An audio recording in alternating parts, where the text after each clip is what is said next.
हो जब सत्ता के खिलाफ सबसे बुलंद आवाज विपक्ष नहीं बल्कि सत्ता से जुड़े नेताओं के अपने घरों से उठने लगे? क्या हो जब बीजेपी और उसकी सहयोगी दलों के नेताओं की बेटियां ही सड़क पर उतरकर छात्रों के आंदोलन का समर्थन करने लगे? क्या ये सिर्फ एक पारिवारिक मतभेद है या फिर जेनजी की बदलती राजनीतिक सोच का संकेत? यही सवाल इस समय देश भर में चर्चा का विषय बना हुआ है। नमस्कार, आप देख रहे हैं द हिंदी टॉप और मैं हूं आपके साथ आदर्श मिश्रा। नीट पेपर लीक और छात्रों के आंदोलन ने देश की राजनीति को नया मोड़ दे दिया है। विपक्ष लगातार केंद्र सरकार पर हमलावर है, लेकिन इस बार चर्चा इसलिए ज़्यादा हो रही है क्योंकि आंदोलन के समर्थन में कुछ ऐसे चेहरे सामने आए हैं जिनका संबंध सीधे बीजेपी या उसके सहयोगी दलों के नेताओं के परिवारों से है। सबसे पहले बात असम की। 23 जुलाई को गुवाहाटी में सीजेपी के जंतर मंतर आंदोलन के समर्थन में प्रदर्शन हुआ। इस प्रदर्शन में शामिल हुई दीबिसा महंता, जो असम सरकार में कैबिनेट मंत्री और एजीपी नेता केशव महंत की बेटी हैं। वायरल वीडियो में दीबिसा प्रधानमंत्री नरेंद्र मोदी के खिलाफ नारे लगाती हुई दिखाई देती हैं और छात्रों के लिए इंसाफ की मांग करती हैं। एक वीडियो में उन्होंने कहा कि छात्र सिर्फ शांतिपूर्ण प्रदर्शन करना चाहते थे, लेकिन उनके साथ हिंसा हुई, लाठीचार्ज हुआ, आंसू गैस छोड़ी गई। उन्होंने प्रदर्शन में शामिल छात्रों की बहादुरी की भी तारीफ की। इस मामले पर जब सवाल उठा तो असम के मुख्यमंत्री हेमंत बिस्वा शर्मा ने कहा कि बालिग बच्चों की राय के लिए उनके माता पिता को जिम्मेदार नहीं ठहराया जा सकता।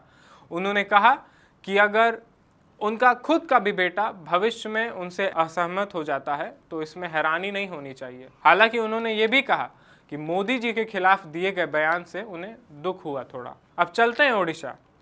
भुवनेश्वर से बीजेपी सांसद अपराजिता सारंगी की बेटी अर्चिता सचिन रहर ने इंस्टाग्राम पर एक स्टोरी शेयर की। इस स्टोरी में शिक्षा मंत्री धर्मेंद्र प्रधान के इस्तीफे का जश्न मनाया गया।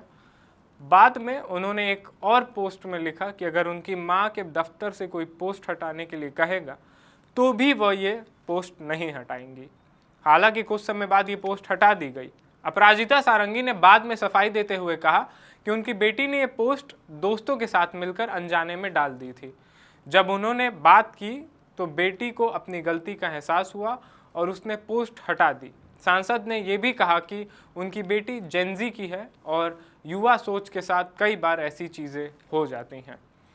अब बात करते हैं उत्तर प्रदेश की। उत्तर प्रदेश के फतेहपुर से 2 बार बीजेपी विधायक रह चुके विक्रम सिंह की बेटी यशस्विनी राजे सिंह भी लगातार सोशल मीडिया पर सरकार की आलोचना करती नजर आई।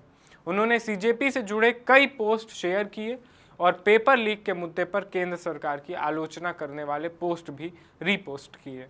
यशस्विनी ने अपने सोशल मीडिया बायो में लिखा है, नॉट न्यूट्रल नॉट साइलेंस्ड, यानी ना तो मैं तटस्थ हूं और ना ही मुझे चुप कराया जा सकता है। जब उनके पिता विक्रम सिंह से इस बारे में सवाल पूछा गया तो उन्होंने कोई टिप्पणी करने से इनकार कर दिया।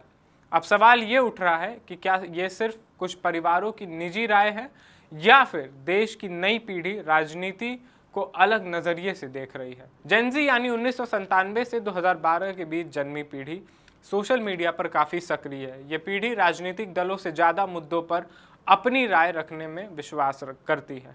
यही वजह है कि कई युवा, चाहे उनका परिवार किसी भी राजनीतिक दल से जुड़ा हो, अपनी स्वतंत्र राय खुलकर सामने रख रहे हैं।